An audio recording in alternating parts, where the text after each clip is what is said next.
Hormuz খুলে দিল Iran, বিশ্বজুড়ে স্বস্তির খবর। তবে কি শর্ত দিল ইরান? হরমুজ প্রণালীর মাইন অপসারণে কোন নতুন কৌশল ব্যবহার করছে যুক্তরাষ্ট্র? যুক্তরাষ্ট্র ও ইরানের দ্বিতীয় দফা সংলাপের প্রস্তুতি শুরু। মধ্যস্থতায় কি বড় ভূমিকা নিচ্ছে পাকিস্তান? 1 ঘন্টাও টিকল না যুদ্ধবিরতি, লেবাননে নতুন করে উত্তেজনা। প্রযুক্তির দাপটেও ধাক্কা, কিভাবে অত্যাধুনিক ড্রোন হারালো যুক্তরাষ্ট্র?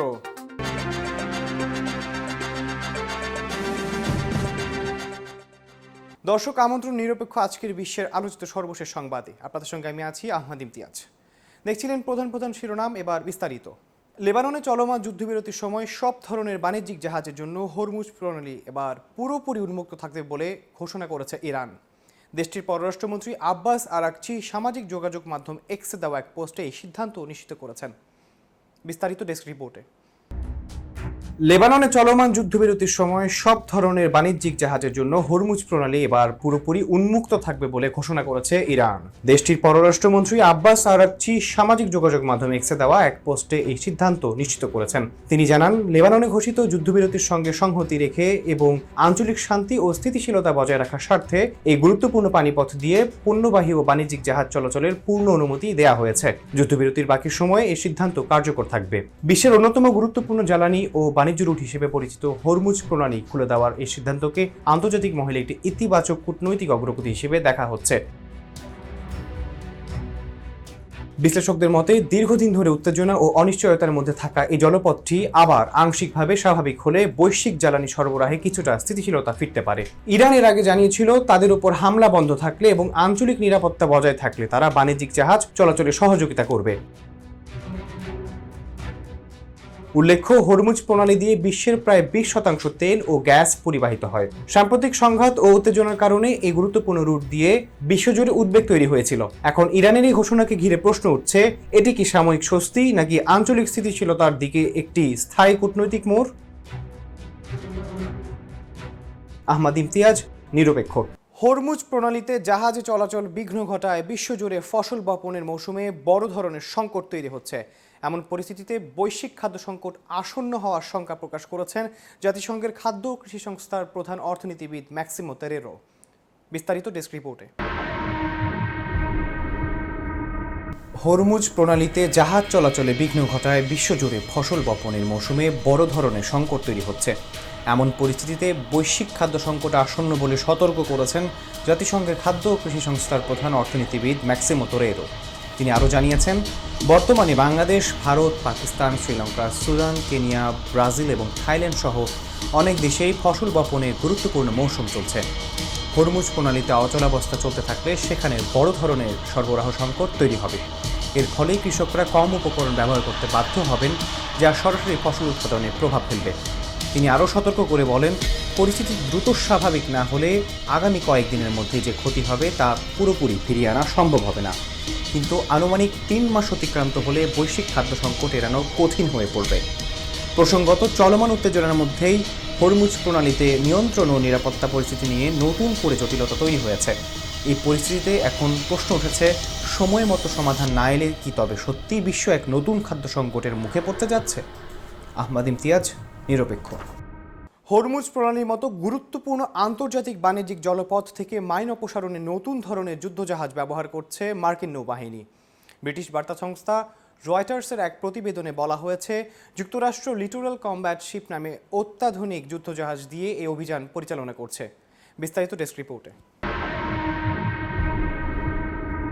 হরমুজ প্রণালীর মতো গুরুত্বপূর্ণ আন্তর্জাতিক বাণিজ্যিক জলপথ থেকে মাইন অপসারণে নতুন ধরনের যুদ্ধজাহাজ ব্যবহার করছে মার্কিন নৌবাহিনী। ব্রিটিশ বার্তা সংস্থা রয়টার্সের এক প্রতিবেদনে বলা হয়েছে, যুক্তরাষ্ট্র লিটোরাল কমব্যাট শিপ নামের আধুনিক যুদ্ধজাহাজ দিয়ে এই অভিযানটি পরিচালনা করছে। মার্কিন নৌবাহিনী সাধারণত জল মাইন অপসারণে মানবচালিত মাইন সুইপিং শিপ ব্যবহার করে থাকে। এসব জাহাজে থাকা সিস্টেম পানির নিচে মাইন শনাক্ত করে তা ধ্বংস করা হয়। তবে প্রচলিত এই পদ্ধতিতে সরাসরি মাইনফিল্ডে প্রবেশ করতে হয় নাবিকদের, যা অত্যন্ত ঝুঁকিপূর্ণ। নতুন ব্যবহৃত লিটোরাল কমব্যাট শিপে সেই ঝুঁকি অনেকটাই কমানো হয়েছে রিমোট কন্ট্রোল রোবটের মাধ্যমে, যেগুলো পানির নিচে গিয়ে মাইন শনাক্ত ও নিষ্ক্রিয় করার কাজ করে থাকে। ফলে নাবিকদের আর সরাসরি মাইনফিল্ডে প্রবেশ করতে হচ্ছে না। মার্কিন নৌবাহিনীর বহরে বর্তমানে ধরনের 3টি জাহাজ থাকলেও কার্যকর রয়েছে মাত্র একটি। ধারণা করা হচ্ছে গুরুত্বপূর্ণ জলপথে অন্তত 1 ডজন মাইন পাতা হয়েছে। এর আগে মাইন বসানোর ঘটনায় আন্তর্জাতিক জ্বালানি বাজারে অস্থিরতা দেখা দেয় এবং বিভিন্ন দেশে জ্বালানি দাম বৃদ্ধির খবর পাওয়া যায়। পরিস্থিতি নিয়ন্ত্রণে হরমুজ থেকে মাইন অপসারণ অভিযান শুরু করেছে মার্কিন কেন্দ্রীয় কমান্ড সেন্টকম। এখন প্রশ্ন হচ্ছে, এই প্রযুক্তি কি সত্যি হরমুজকে পুরোপুরি নিরাপদ করতে পারবে? আহমদ ইমতিয়াজ, নিরপেক্ষ। এবার ইসলামাবাদে মার্কিন যুক্তরাষ্ট্র ও ইরানের প্রতিনিধিদের দ্বিতীয় দফা সংলাপ আয়োজনের প্রস্তুতি নিচ্ছে পাকিস্তান। দেশটির একাধিক উচ্চ পর্যায়ের সূত্রের বরাতে তথ্য জানিয়েছে তুরস্কের বার্তা সংস্থা অ্যানাদোলু এজেন্সি এবং ভারতীয় বার্তা সংস্থা প্রেস ট্রাস্ট অফ ইন্ডিয়া। বিস্তারিত ডেস্ক রিপোর্টে। ইসলামাবাদে মার্কিন যুক্তরাষ্ট্র ও ইরানের প্রতিনিধিদের দ্বিতীয় দফা সংলাপ আয়োজনের প্রস্তুতি নিচ্ছে পাকিস্তান। দেশটির একাধিক উচ্চ পর্যায়ের সূত্রের বরাতে তথ্য জানিয়েছে তুরস্কের বার্তা সংস্থা আনাদোলু এজেন্সি এবং ভারতীয় বার্তা সংস্থা পিটিআই। সূত্র জানায়, মঙ্গলবার থেকেই পাকিস্তান সরকার এই সংলাপকে কেন্দ্র করে প্রস্তুতি শুরু করেছে। মূলত বৈঠকে নিরাপত্তা ব্যবস্থা নিশ্চিত করার দিকে সবচেয়ে বেশি গুরুত্ব দেওয়া হচ্ছে।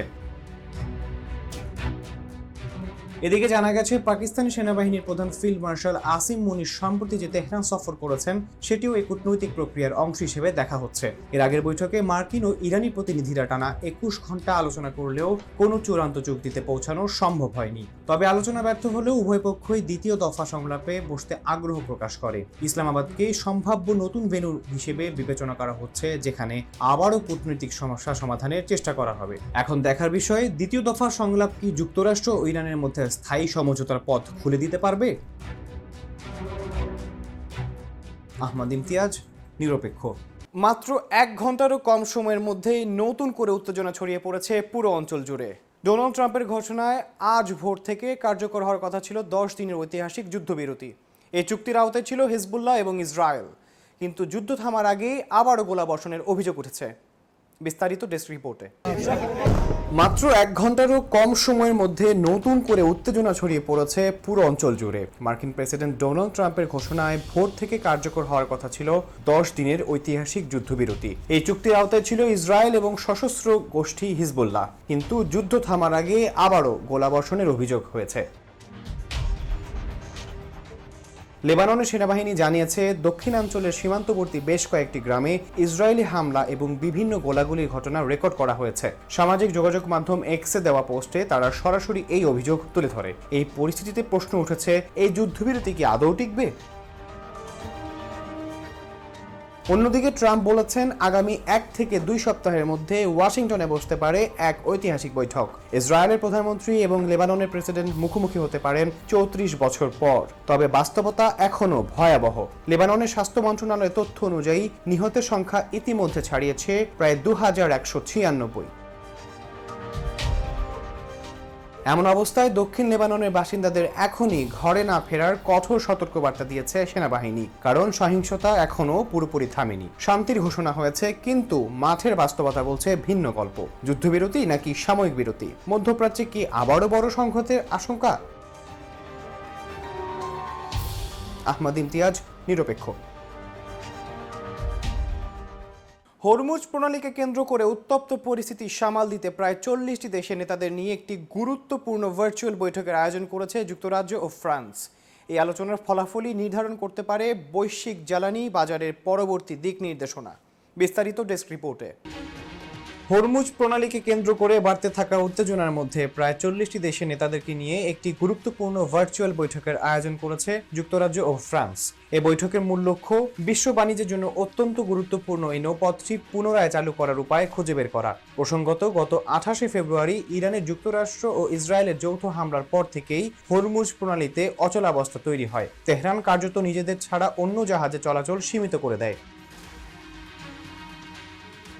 অন্যদিকে যুক্তরাষ্ট্র ইরানের বন্দরগুলোর উপর পাল্টা অবরোধ আরোপ করেছে, ফলে পরিস্থিতি আরও জটিল হয়ে উঠেছে। এই প্রেক্ষাপটে যুক্তরাজ্য ও ফ্রান্সের উদ্যোগে আয়োজিত বৈঠকে অংশ নেওয়া বিশ্ব নেতারা ইরানের সাথে যুদ্ধবিরতি বজায় রাখা এবং হরমুজ প্রণালীতে জাহাজ চলাচলের নিরাপত্তা নিশ্চিত করার বিষয়টি নিয়ে আলোচনা করবেন বলেও ধারণা করা হচ্ছে।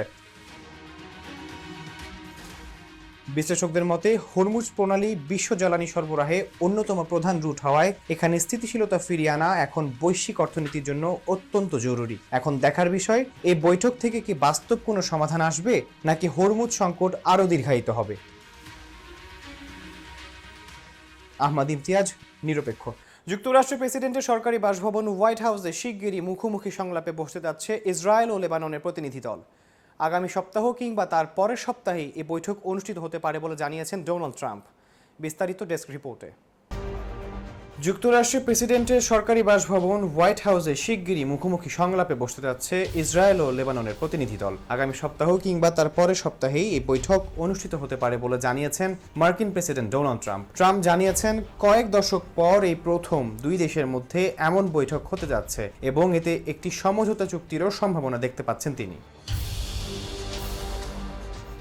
এর কয়েক ঘন্টা আগেই নিজের সামাজিক যোগাযোগ মাধ্যম ট্রুথ সোশ্যালে ট্রাম্প ঘোষণা দেন, লেবাননের প্রেসিডেন্ট জোসেফ আউন এবং ইসরায়েলের প্রধানমন্ত্রী বেঞ্জামিন নেতানিয়াহুর সঙ্গে আলোচনার পর উভয় পক্ষ 10 দিনের যুদ্ধবিরতিতে সম্মত হয়েছে। এই যুদ্ধবিরতি নির্ধারিত সময় অনুযায়ী কার্যকর হওয়ারও কথা রয়েছে। এই ধারাবাহিক হামলায় লেবাননে এখন পর্যন্ত নিরাপত্তার কারণে লাখো মানুষ নিজেদের ঘর বাড়ি ছেড়ে অন্যত্র আশ্রয় নিতে বাধ্য হয়েছেন, যা পুরো অঞ্চল জুড়ে একটি মানবিক সংকটের চিত্র তুলে ধরেছে। তবে প্রশ্ন হচ্ছে, এই বৈঠক কি সত্যিই মধ্যপ্রাচ্যে স্থায়ী শান্তির পথ খুলে দেবে?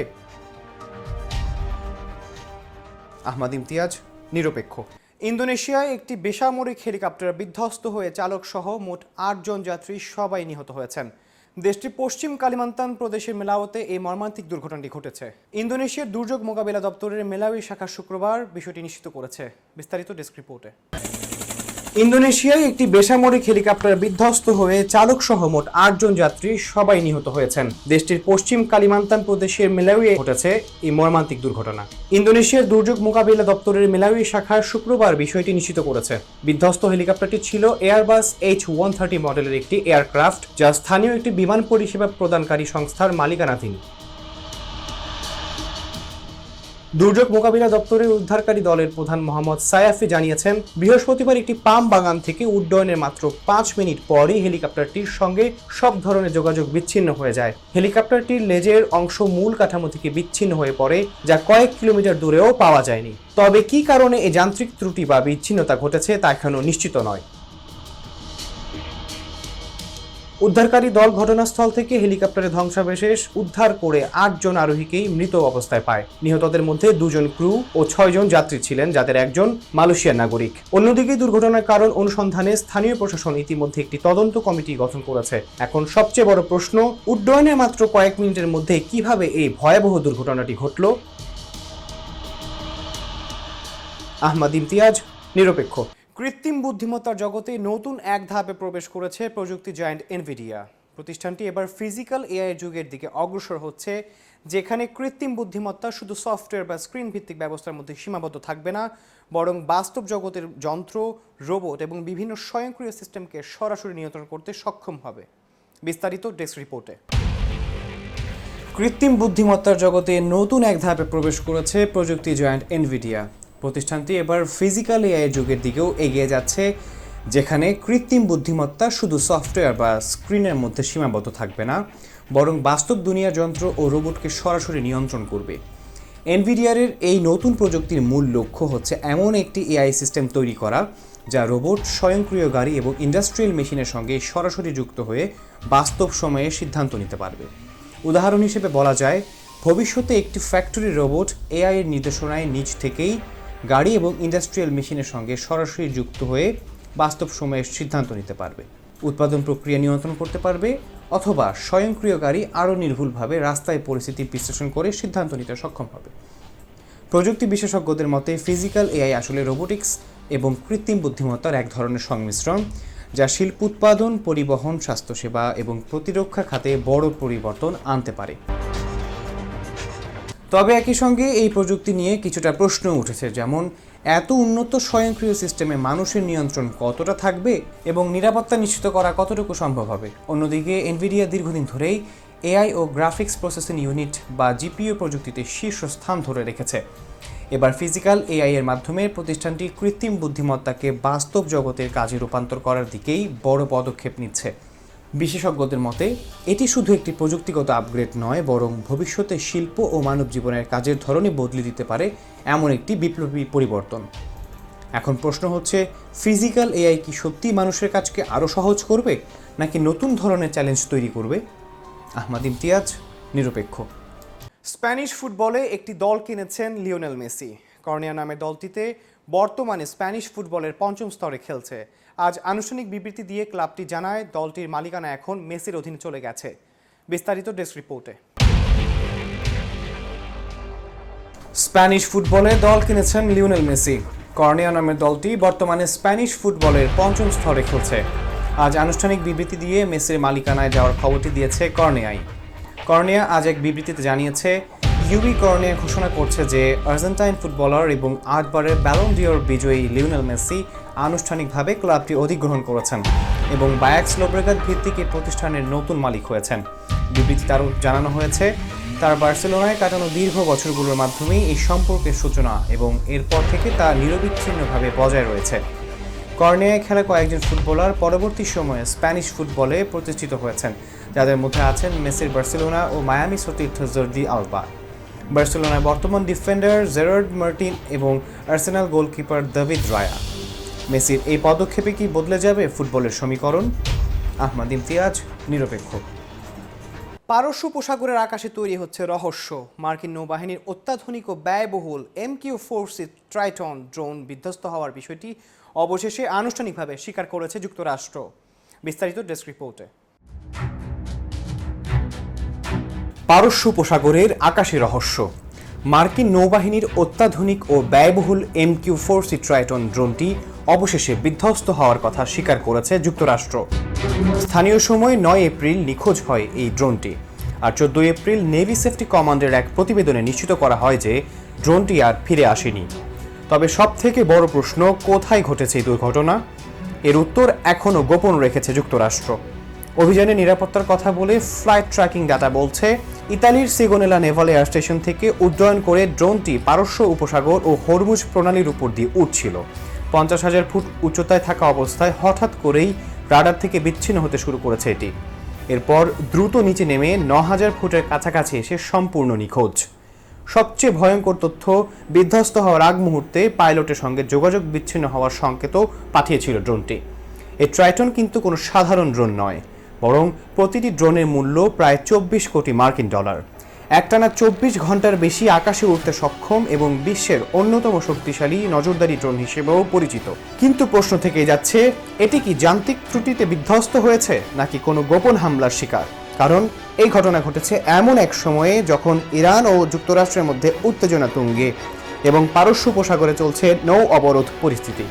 তাই এই ড্রোন দুর্ঘটনা শুধু প্রযুক্তিগত ব্যর্থতা নাকি বড় কোনো সংঘাতের ইঙ্গিত, সেটাই এখন দেখার বিষয়। আহমাদ ইমতিয়াজ, নিরপেক্ষ। দর্শক, এই ছিল নিরপেক্ষ আজকের আলোচিত বিশ্বের সর্বশেষ সংবাদে। এতক্ষণ সঙ্গে থাকার জন্য ধন্যবাদ।